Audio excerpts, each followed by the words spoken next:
everyone, welcome back to my channel, and today we're gonna talk about short stories and what makes them good. So what I'm going to do is that I'm going to tell you what for me is a good story, and then I'm going to give an example for each short story that I read. So the short story that I read was Mr. Lovedale's outing, The Landlady, and Buying Gloves in Gibraltar. The story that I preferred was The Landlady, of course. I'm gonna tell you later why. And yeah, so for me, a good story is a good story that has a fascinating plot. So for me, the plot is almost everything. The plot has to be good, otherwise the story is boring. So for Mr. Lovedale is an outing by Evan Ward. It's a short story that revolves around the theme of madness. Beginning her father, who has been in an asylum mental hospital for many years for trying to take his own life, Angela meets Loveday, her father's caretaker. Although Miss Loveday is also an inmate patient for having killed a young woman quite unknown to him, whom he knocked off a bicycle and then totaled, that is a quote, Angela thinks that the 35 years Mr. Loveday has spent in the asylum cured him. So she arranges for his release. Once released, Mr. Loveday goes on his outing and then does the one thing I often wished I could do. You mustn't ask what. It wouldn't take long. That is also another quote from the short story. So I won't talk about the ending now because I have a whole section dedicated to it at the end. So that was the first story. So you see that the plot is not something that you can predict. It's not predictable, which makes the story of the Mr. Loveday good. The story of the landlady is about the young successful businessman Billy Weaver who went to a small city called Bath to do his job. Unfortunately, he gets into the wrong place and that makes him get into trouble. So we can see obviously here that the protagonist of the story is Billy Weaver and the antagonist is the landlady. So the story is progressive because the author tells the story from the beginning to the end chronologically. So because this is my favorite story, I'm going to explain it to you by category. So the rising action. The story continues when Billy walks into the Bell and Dragon. He suddenly saw a boarding house with a big stand bed and breakfast. After a while, it seems that he was hypnotized and he decided to sleep at that boarding house, although he preferred to sleep at the pub a minute before. After that, when Billy presses the bell, the landlady suddenly appears like a jack in the box. It is strange because normally when you ring the bell, you have at least a minute to wait before the door opens because people have to walk to get to the door. But she was already there, she was prepared, she was waiting for him. The climax. The climax of the story is when Billy saw two names in the guest book. All of them are the landlady's victim. When Billy asks about them, the landlady always interrupts him, and if there was asking something to hide, there was something to hide from him. So when this one time in the book, she asked he was remembering. So he said, "Wait, just a minute, Moorhead, Christopher Moorhead." Wasn't that the name of Ethan's schoolboy who was on a walking tour through the West Country?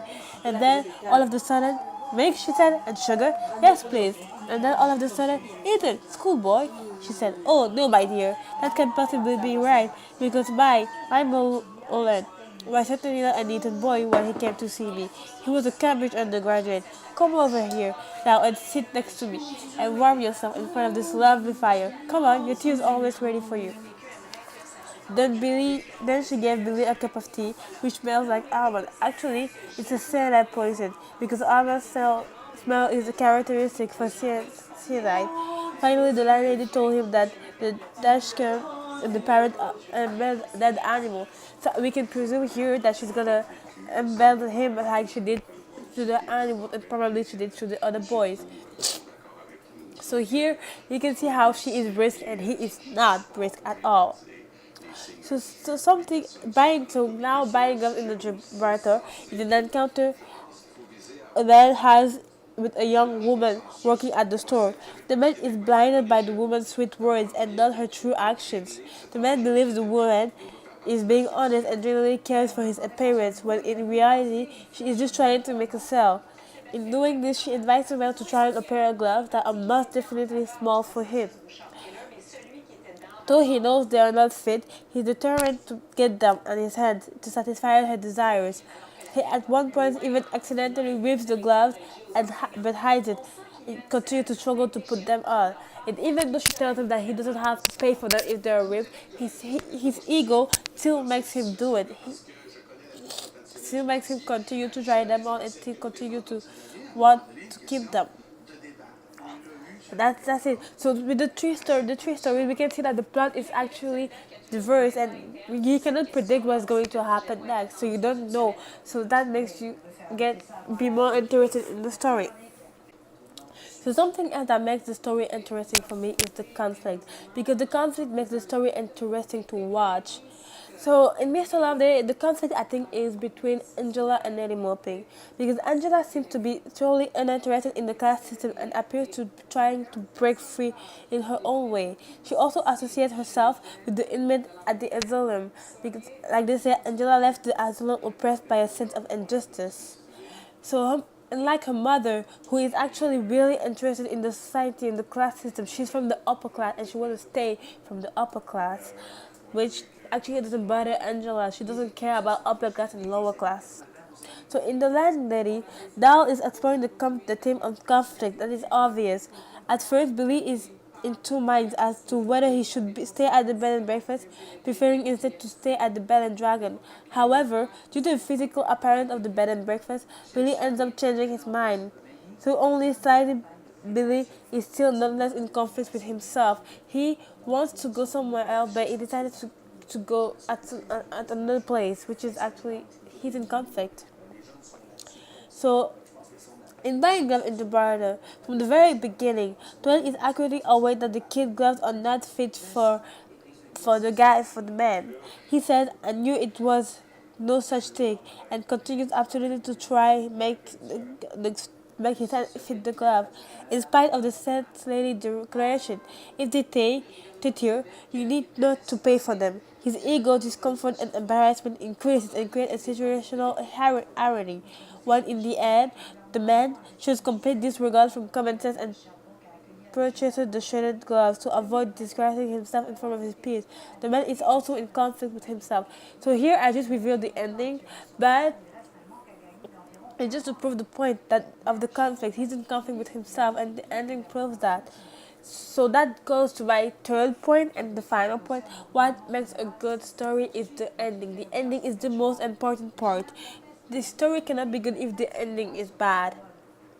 So in Mr. Loveday, the story ends after the climax, which is the part when Mr. Loveday gets back to the asylum after killing a woman.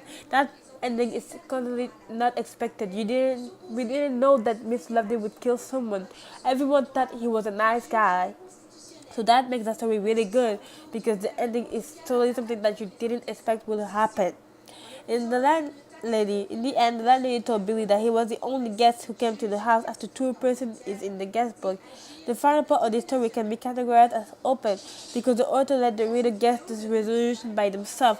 They don't really tell us what happened, but we can guess. We can guess that the landlady killed him, like she killed the other boys, which is also a good way to end a story. And in the third story, Barrington is Roberto, I already told you the end, but there is something that I forgot to mention. So we find out at the end that the man was never in the store to buy the item. So but something completely different, and now he has to go back to buy what he wanted to buy. So that's it. So a good story for me is a story that has a fascinating plot, it has a good conflict, and it has a good ending. So those three elements for me makes a good story. So that's it for today, guys. So I hope I see you tomorrow for another video. Thanks. Goodbye.